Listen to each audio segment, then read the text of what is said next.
obviously Lexie wasn't participating in this portion that we watched. Just how is she doing? Do you anticipate her to be available tomorrow? Yeah, I mean, she's doing better. Today was just a precaution. Didn't want her to take any hits or move, any kind of way that might aggravate it. Travel makes it difficult, certainly, but anticipate her being ready unless there's any sort of setback. Damiris, same thing. Any update with her? Could she play tomorrow by chance? No update from Didi. Steph, you focus more on the positives from game one or the negatives from game two? I think a little bit of both. I think that every game requires a different version of ourselves. Every game it's heightened intensity. Every game it's better execution. Every game it's different kind of mentality. And most of our group hasn't been through this before.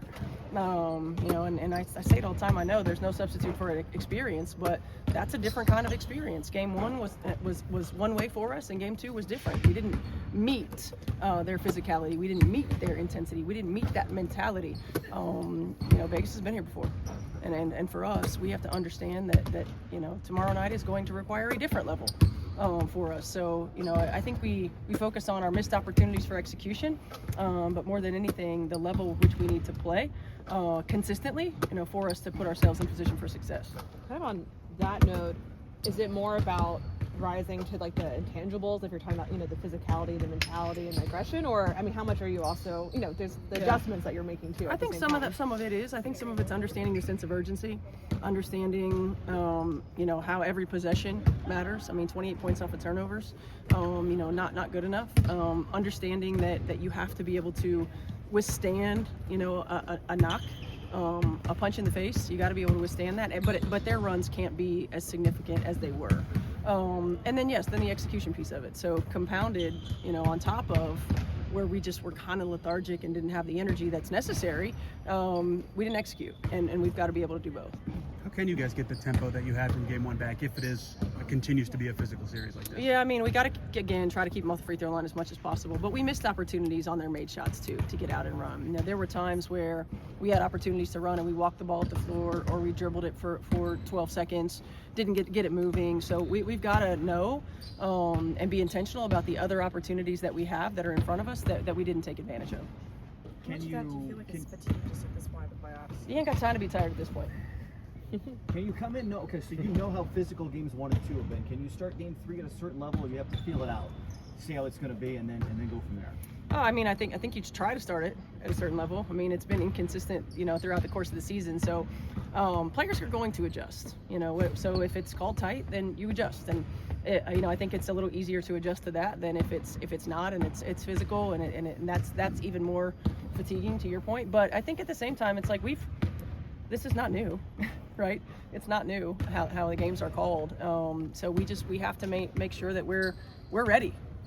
When it comes to the inexperience that you're talking about of this group, how do you tap into players like Sid and Tosh who have been here before and have lifted the trophy? Yeah, for Sid, unfortunately, it's just got to be communication. And again, we can tell him about it all we want. You got to go through it. You've got to go through it. And Tosh, same thing. It's like, but Tosh has to lead us by example as much as her communication. She's got her multiple levels of effort, her attention to detail. She's got to lead us through it in that way. But Sid, Breezy has been in it a little bit. Shay's been in it a little bit.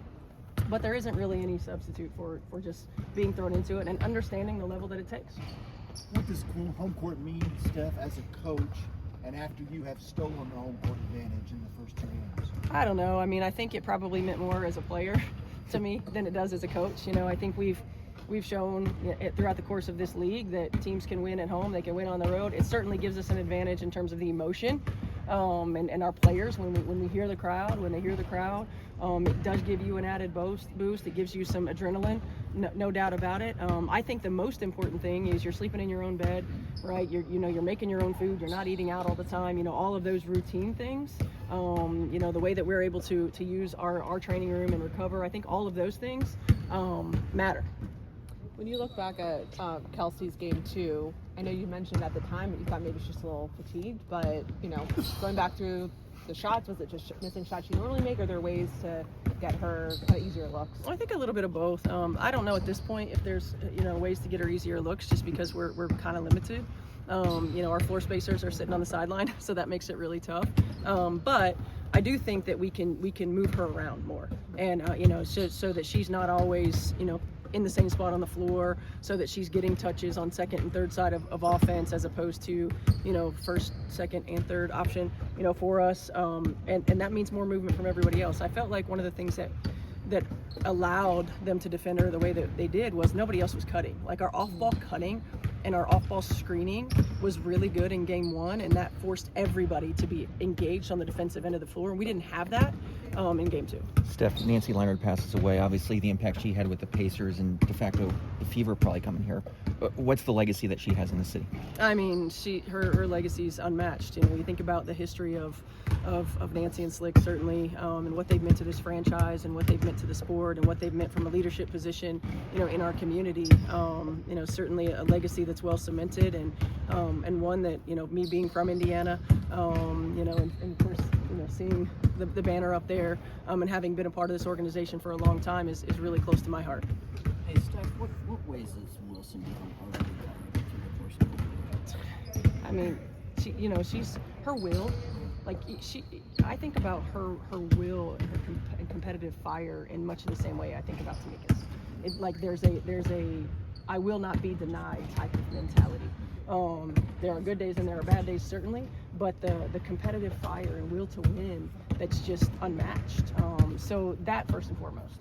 I think secondly, just the way that she's been able to move herself around on the floor, you know, running the inverted actions, attacking off the bounce, you know, stretching from the three-point line, you know, being able to get the ball in multiple positions on the floor. That forces you to rethink how you're going to match up and who you're going to match up with. And so she continues to add to her game. She continues to become more efficient and more active, I would say, even with and without the ball in her hands.